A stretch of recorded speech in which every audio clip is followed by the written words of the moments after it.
السلام علیکم دوستو، کیسے ہیں آپ سب؟ امید کرتا ہوں آپ سب خیریت سے ہوں گے۔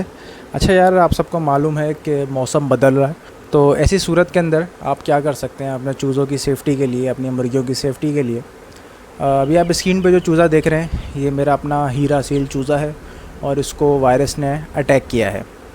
اس کے بعد کیا ہوا ہے کہ تقریباً جو ہے یہ 2-3 دن سے کھا پی کچھ بھی نہیں رہا، اور جب یہ کھا پی نہیں رہا تو اس کا وزن جو ہے وہ بہت زیادہ گرا ہے، اور اس کی کنڈیشن ایسی ہو گئی ہے کہ یہ بس ادھمرا ہو گیا ہے، یہ کبھی بھی مر سکتا ہے۔ تو اب تو خیر میں نے اس کا کافی ٹریٹمنٹ کیا ہے، تو اب جا کے یہ تھوڑا بہتر ہو گیا ہے۔ اس کی میں بیفور آفٹر کی ویڈیو نیکسٹ ویڈیو میں کبھی دکھا دوں گا، لیکن ابھی پاسبل نہیں ہے کیونکہ ابھی اس کا ٹریٹمنٹ چل رہا ہے، یہ بہتر نہیں ہوا ہے۔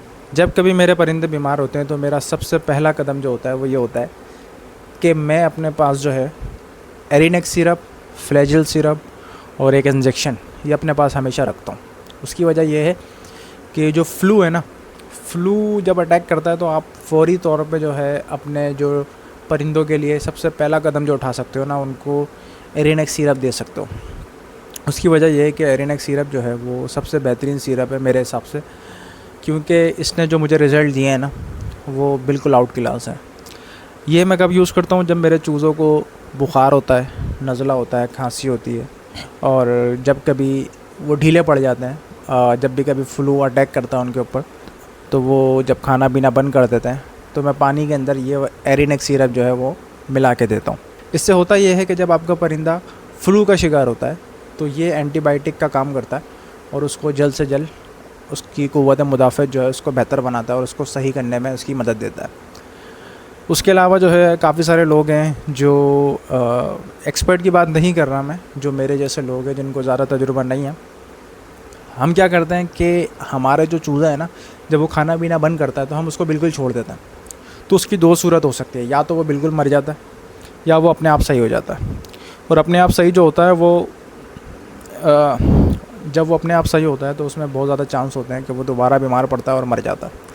تو آپ کو سب سے پہلی چیز جو کرنی ہے، جب بھی آپ کا پرندہ آپ کو لگے کھا پی بالکل بھی نہیں رہا، جب آپ اس کو ہاتھ میں لیں گے تو آپ کو لگے گا کہ باقی چوزوں کے نسبت اس نے اپنا وزن بہت گرا لیا ہے، کم کر لیا ہے، نہ یہ کھا رہا ہے نہ یہ پی رہا ہے۔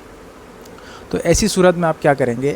آپ اس کو جو بھی فیڈ ڈال لیں، آپ اس کو فیڈ ڈال لیں یا پھر آپ اس کو باجرہ ڈال لیں یا گندم ڈال لیں، جو بھی ڈال لیں، اس کی آپ اس کو پیس لیں اچھے طریقے سے، اور پیسنے کے ساتھ ساتھ اس کی چھوٹی چھوٹی گولیاں بنا لیں، ٹھیک ہے؟ اور گولیاں بنا کے اس کو تھوڑا تھوڑا کھلاتے رہیں، دن میں 1 دفعہ، دن میں 2 دفعہ، ہر 1 گھنٹے کے حساب سے آپ اس کو کھلاتے رہیں۔ اس سے ہوگا یہ کہ اس کے اندر ایک تو انرجی آئے گی، دوسری چیز یہ کہ جو آپ اس کو دوائی والا پانی دے رہے ہیں اس کے اندر آپ تھوڑا سا ORS اگر ملا دیں گے نا، تو اس سے یہ ہوگا کہ ڈی ہائیڈریشن سے وہ بچ جائے گا۔ اور جو ٹریٹمنٹ آپ اپنے اس چوزے کا کر رہے ہیں وہی ٹریٹمنٹ آپ اپنے باقی چوزوں کا بھی کریں گے۔ اس سے یہ ہوگا کہ اگر کوئی ایسی بیماری ہوگی جو اس چوزے سے دوسرے چوزوں میں منتقل ہو رہی ہے، تو وہ ان چوزوں پہ اثر انداز ہونے سے پہلے ہی آپ اس کو ان کا ٹریٹمنٹ شروع کرنا۔ یہ میں پہلے بھگت چکا ہوں۔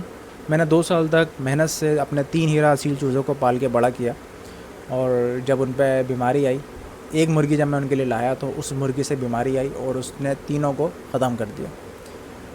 تو مجھے نہیں پتا تھا کہ جب ٹریٹمنٹ آپ کرتے ہیں تو سارے چوزوں کو ایک ساتھ کرتے ہیں۔ میں ایک ہی دوائی جو ہے وہ اسی چوزے کو دے رہا تھا، اسی مرغے کو دے رہا تھا جو انفیکٹڈ تھا۔ تو سب سے پہلی چیز یہ ہے کہ آپ نے میک شور کرنا ہے کہ جو آپ دوائی انفیکٹڈ چوزے کو دے رہے ہیں وہی آپ نے باقی چوزوں کو بھی دینی ہے، فلو کے حوالے سے۔ باقی اگر کوئی بڑی بیماری ہے تو پھر آپ کو ڈاکٹر کے پاس رجوع کرنا چاہیے، یہ میرا سب سے پہلا مشورہ ہے۔ اگر آپ کا چوزا یا آپ کا مرغا یا آپ کی مرغی انیشیل اسٹیج پہ ہے، اگر آپ کو لگ رہا ہے کہ بھائی ابھی اس کی بیماری شروع ہوئی ہے، تو آپ نے سب سے پہلے خود سے ٹریٹمنٹ شروع کر دینا ہے۔ اور آپ کو لگتا ہے کہ نہیں یار یہ بہت آگے بڑھ چکا ہے، اس کے گلے میں ریشہ آ گیا ہے یا کوئی بڑا مسئلہ ہو گیا ہے، اور آپ کو تجربہ نہیں ہے اس کو ٹھیک کرنے کا، تو آپ ڈاکٹر کے پاس جا کے اس کا ٹریٹمنٹ کروائیں، کیونکہ ڈاکٹر جو چیز جانتا ہے وہ آپ نہیں جانتے۔ آپ یوٹیوب سے دیکھ کر اگر اس کو ٹریٹمنٹ کرنے کی کوشش کریں گے تو 90% چانس ہے کہ وہ مر سکتا ہے۔ تو سب سے بہترین چیز یہ ہے کہ آپ نے اپنے چوزے کو ڈاکٹر کے پاس لے کے جانا ہے، تاکہ اگر اس میں کوئی بڑا مسئلہ ہے تو وہ ڈاکٹر اس کو چیک کر لے۔ آپ کو معلوم ہے کہ دن میں جب گرمی بہت زیادہ ہوتی ہے تو آپ نے جب ان کو پانی دینا ہے، پانی کے اندر ORS یا ملٹی وائٹامنس لازمی دینا ہے۔ اس سے ہوگا یہ کہ ان میں ڈی ہائیڈریشن نہیں ہوگی، اور دوسری چیز یہ ہوگی کہ وہ اچھے طریقے سے ان کو وائٹامنس، منرلس اور نمکیات کی کمی سے بچیں گے وہ۔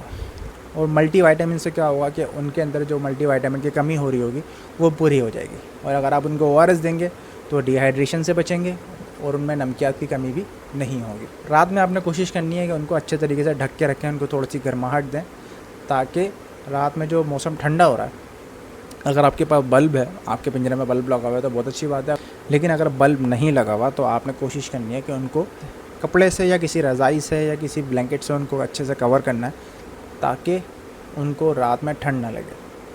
تو یہ 2-3 چیزیں ہیں آپ نے میک شور کرنی ہے کہ آپ کے پرندوں کو کوئی بڑا مسئلہ نہ ہو، اور اگر آپ کو کوئی سوال ہو تو آپ کمنٹ میں پوچھ سکتے ہیں۔ باقی آج کے لیے اتنا ہی، ملتے ہیں آپ سے نیکسٹ ویڈیو کے اندر۔ اگر آپ کا کوئی سوال ہو تو آپ اس کے باقی آج کے لیے اتنا ہی، اگر آپ کا کوئی سوال ہو تو وہ آپ مجھ سے کمنٹ میں پوچھ سکتے ہیں۔